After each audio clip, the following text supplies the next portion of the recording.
Hi there.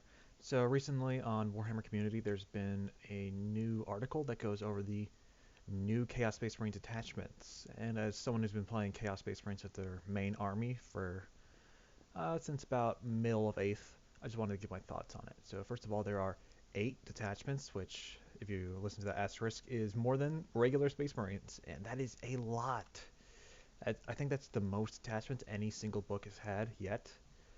And I think Chaos Marines kind of deserve it because have Chaos Marines have such unit variety. There is so many different ways you can play this army. Yeah. So, and if you remove like any single detachment, you're going to get a lot of players that are going to be unhappy with this. The only one that I think could be removed could maybe be like the veteran gimmick detachment because every codex for some reason needs a veteran gimmick detachment. But hey, more for the Renegades players, I guess. Okay, so here we have the detachment rules for two of the detachments, Deceptors and Renegade Raiders. Deceptors, that gives you infiltrate on legionaries and cultist mobs. It doesn't give every unit infiltrate, but gives up to 3, which is a lot. Uh, yeah, I think that's going to be quite powerful. It's going to let you get into the board early, and it will give you some screens for those units too. If the cultist mobs keep their sticky objectives ability, this could be quite powerful because it'll let you sticky all the objectives in No Man's Land on turn 1. And you'll also have some legionnaires ready to step in to countercharge if anybody charges the cultist mobs there. And legionaries on an objective are really fucking good right now because of the reroll wounds. So, yeah. uh, Ranged weapons equipped by, yep, and here we go. Renegade Raiders. Everybody gets assault on all their guns, which is very nice. And whenever they target someone on an objective marker, they improve their AP by 1. Hold on. Okay, sorry about that. Uh, yeah, I think this is going to be quite good. This is more of an alpha strikey army, I guess. Renegade Raiders. The assault definitely makes it so. I think this it definitely fits the whole renegade like pirate thing. Is very fluffy for Red Corsairs, obviously, since you're like trying to steal the objectives. Uh, yeah, we'll just have to wait and see. I don't know what kind of playstyle they're going to go for this one. It looks like very, I would say flexible. But for Deceptors, oh, they're definitely doing something Alpha Legion here. We're probably going to see like some Gene Stealer cult detachment style things. But for Renegades and Reavers, I'm not sure. Yeah, it just seems like maybe it's an Alpha Strike army. We'll see. Detachment, I mean. Okay, so here we have two more. We have the Chaos Cult. Sorry, one more. We have the Chaos Cult, which shows their army rule, enhancement, and stratagem. So their army rule is that cultist units, or damned units as they're called now, basically mortals, they can they can take a desperate pact, which is during the movement phase. They can take a leadership test, which if they fail, they take D3 mortal wounds, and, and regardless of if they fail or not, they get 2 inches to their move and 2 inches to their charge. Now that is kind of insane because if you're moving and then charging, that's basically +4 to your charge roll, which can let you get some crazy charges that you normally wouldn't be able to do. Now, cultists usually have bad leadership, leadership 7, so they are going to take quite a lot of mortal wounds doing this, but the D3 mortal wounds doesn't really matter because cultists are just so cheap. They're like, cultist mobs are literally like 5 points a model right now. So, yeah, like even 3 cultists die, cool, that's 15 points. Who cares? That's like, what? Is that even like the price of 1 legionary? I'm not even sure, but yeah, it's like, who cares? Okay, Incendiary Goad. So, Dark Apostle or Damned. So, basically, this can go to the Dark Apostle or the Dark Commune, which you see here. When a unit is below starting strength, add 1 to the strength characteristic of melee weapons, and when below half strength, add 1 to the attacks as well. I think now the obvious thing to do here is with accursed cultists. Accursed cultists, because what you can do is that you can just kill off all of the small little cultists, and all the big cultists will just get kind of supercharged.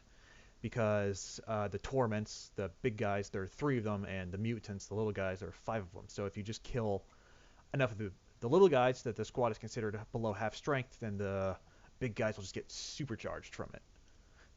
Yeah, I think that could be very scary. And next stratagem here is Infernal Sacrifice, which again you make a Desperate Pact, but if you get +1 to your attacks characteristics regardless of if you fail it or not. But if you do uh, pass it, you get +1 strength as well. So basically, if you can combine Incendiary Goad and Infernal Sacrifice, you can get +2 attacks and +1 strength. Sorry, +2 strength. So, for example, if you were to use this on a squad of accursed cultists with a bunch of torments, with 6 torments, you would be getting D6 +4 attacks each, hitting at, I think, strength 7. And they would also be getting +1 to wound if you had a Dark Apostle in that squad, or +1 to wound if you used the Dark Commune's ability. So, yeah, that could be really, really fucking punchy. Yeah, sorry, my headphones are fucking finicky. They don't stay on if I don't have some sort of noise going on. Okay, next up we have Pact-Bound Zealots. This is just the default Chaos Mark detachment. It's just been renamed. Yeah, because it was apparently causing confusion with Age of Sigmar, so, or something. I don't know. Yeah, who cares? They only show the Talisman and Burning Blood, which is the exact same. So we don't know anything about that detachment except that Talisman and Burning Blood is back and it's the same. Okay, Veterans Along War detachment. This is the gimmick veteran detachment. So this is like just Terminators and Chosen, it seems like. But since Chaos Marines are all veterans, it seems like rather than they're not doing the restrictive thing, they're instead just buffing your core units. They're not putting a limiter on this where it's like, oh, it only applies to Chosen and Terminators and Legionaries. Instead, it seems like they're just doing everybody, but Chosen, Terminators, and Legionaries will benefit the most from these. Like, for example, this one, fall back and shoot, but if you are equipped with bolt pistols, bolt guns, and combi bolters, you get dev wounds. It's like, yeah, the fall back and shoot is nice on everybody, but only really, like I said, Chosen, Terminators, and Legionaries have bolt weapons. I guess Bikers. Yeah, basically, if it was a core unit from 9th edition, it's going to really benefit in this detachment. And we see 2 stratagems here. We have Black Crusade, which is fall back and get dev wounds and bolt weapons. And next up, we have Let the Galaxy Burn, which is fun. Basically, spend 1 command point to give your units ignores cover, and any torrent weapons get auto 6 shots. So if any flamers automatically get 6 shots. Notice how it says excluding Tzeentch units here? Yeah, that is Rubric Marines. That is just Rubric Marines. You literally cannot take Chaos Marks in this attachment, so you cannot give units Tzeentch keywords. So the only units this would apply to would be Rubric Marines and the Tzeentch Demon Prince, the Tzeentch Demon Prince, because the Demon Prince needs a Chaos keyword.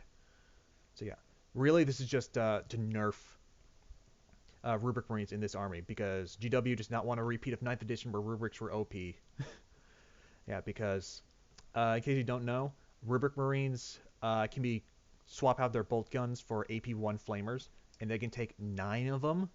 So that would be 9 AP1 flamers that auto get 6s on their number of attacks. And Rubric Marines can just reroll wounds by default. So yeah, they would just melt anything that they looked at. So yeah, this excluding Tzeentch units, I think that's warranted. Now I do think it kind of sucks that you can't use this on Rubric Marines at all. I would have liked it if this was usable on Rubric Marines, but maybe make it cost like 2 CP or maybe even 3 CP. That would probably make it balanced. Okay, yeah. Okay, next up we have the Fellhammer Siege Host. We don't really get much, we don't really get told much about this. We only have this enhancement, which is just the anti-vehicle, anti-fortification.